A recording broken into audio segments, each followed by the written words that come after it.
Hi there. So one of the first or maybe second questions that I always get asked when I tell people that I do makeup is, do I wear makeup myself? And as a general answer, the answer is no, because I tend to be running out the door to get to work.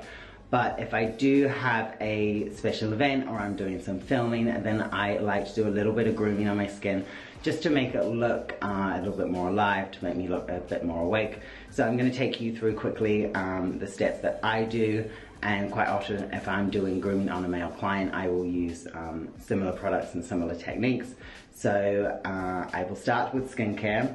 I always like to prep the skin using a facial oil. This is from Mara Beauty. It's a really beautiful oil because it's very hydrating. It plumps the skin, but it also absorbs very quickly. And I just put a little bit in the palms of my hand and then really massage it into the skin. I don't tend to put it too close up into this eye area because when I conceal that, I want the concealer to have a little bit more staying power. And what I do is I apply the oil first, so it gives me a little bit more slip before I apply the moisturizer. So the moisturizer that I always like to use underneath any makeup that I'm doing on myself is this one from Tracie Martyn. It's their face resculpting cream. What I like about this is, again, it's hydrating, but it doesn't leave my skin looking too shiny or too oily, but it does just help to give me a really nice texture on the skin. So I don't want to look like I'm wearing a huge amount of makeup. Then the next step is I always go in and curl my eyelashes. These are the Kevyn Aucoin lash curlers, which are one of my favorite pairs. The other ones I really love are from Shurumura, but they're a little bit harder to get if you're in the US. If you're in Japan, it's very easy. So then I just go in and I curl my lashes, which a lot of people get kind of scared, but practice makes perfect. You can do a couple more coming out towards the end of the lashes so that you really get that nice lift to the lash. And we do the same thing on the other side. And it really is just a very quick and easy trick that anybody can do. So once I've got the lashes curled, then I like to go in and I start with my foundation first. This is the M.A.C Face and Body Foundation. I've been using this for years. I use shade N5. So I do have a little bit more of a yellow undertone to my skin. I'm part Māori, which is native to New Zealand. So I have that a bit more of the yellow undertone. The N5 does have more of a reddy pink undertone, but why I like to use this is I find it just warms my skin up a bit, gives me a bit more color, and makes me look a little bit more alive.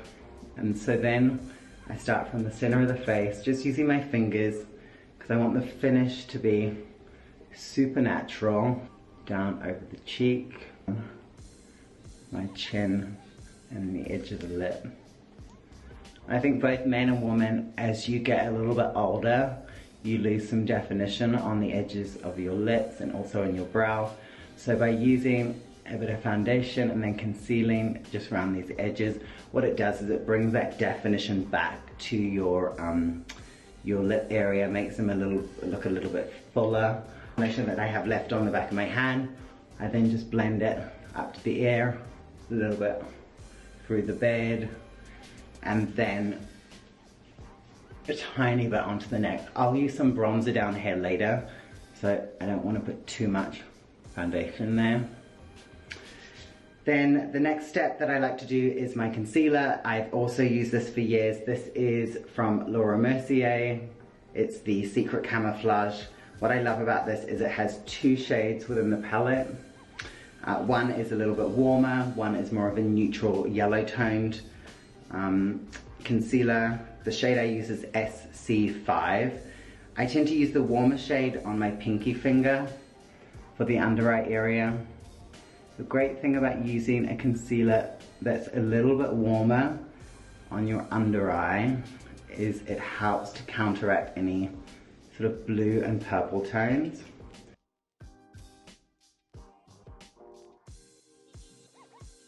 also just on the corner of the eye where you can sometimes get a little bit of redness, and it'll just help lift it. One of the tricks is that if you look in the mirror, look down, and you can see where you get the most shadow, and that tends to be where you want to apply the majority of the concealer. Down around the nose. And like the foundation, I like to take a bit of the concealer and just sharpen up that bottom edge of my lip, using my fingers to warm that product up and make sure that it all just blends seamlessly. I also sometimes put a little bit in the forehead, middle of the forehead here, just to lighten and brighten that. Natural, even base to work with. Then I go on to filling my eyebrows. Again, like I said, as you get older, everyone loses a bit of definition on the lip, but also in the brow. I do think microblading is a really great way to get some definition back if you lose that. But if you're in between microblading or you haven't had it done, I really like to fill the brows in with a pencil. This one is from M.A.C. It is in the shade Lingering, which I guess if you looked at it in the store, you might think it's a little bit light for someone that has dark brown hair. But what I like is it fills the brow in without making it look too bold or too strong. The formula, this is the eyebrow styler. I like it because it's workable and gives a really natural finish to the brow. So I just go in and I tend to like to fill this bit in the middle above my brow, and then this bit in the outer corner where it fades away a little bit. I don't bring it down too far because I'm really just filling what I have naturally a little bit on this inner corner. The thing about this pencil is it has spoolie on the other end, so you can really quickly just comb through and blend any product for a natural looking finish. Corner here, I like it to look more natural, so that's why we don't go too crazy there. And then we'll go into filling the other side and then go through with the spoolie just to brush those hairs out. And I do think, especially for me, I like to have a slightly stronger brow. I think it gives more definition to the face. The final step on the brow is I always go in and use this Tom Ford, and it has this really fantastic kind of comb on the end of the product. And the actual tone of the brow gel, it's a very cool, almost ashy color. So I love this because it gives you a very natural finish. But then once I've got the brows done, I like to go in, use a little bit of bronzer to bring some color and a bit more dimension into my face. You know, one thing I find, particularly if you're having pictures taken or you need to do a bit of filming or something, you can look a little bit washed out if you've done your base but you haven't brought back in any color to the face. This, again, is a product that I've used for a long time. It's from NARS. This is their bronzer called Heat. So it's a very warm tone bronzer, but I like that. Again, I want to bring that warmth and dimension back into my face. I always start in the cheek area. And then I can just soften it, the edges with my finger. I also actually just dust under my eye area lightly with what's left on the brush, because I find by just setting that with a slightly warm powder, again, it just counteracts any of that slightly purple blue undertone that can be there, so that everything has a really seamless finish. And then one of the final steps is I always go in and use This one's old and I've used it a lot, but it's from Cargo Cosmetics and it's their mattifying gel. So I never like to use any powder on my face except for the bronzer because I find it can look a little bit cakey. But what this is it's a sort of invisible, clear mattifying gel.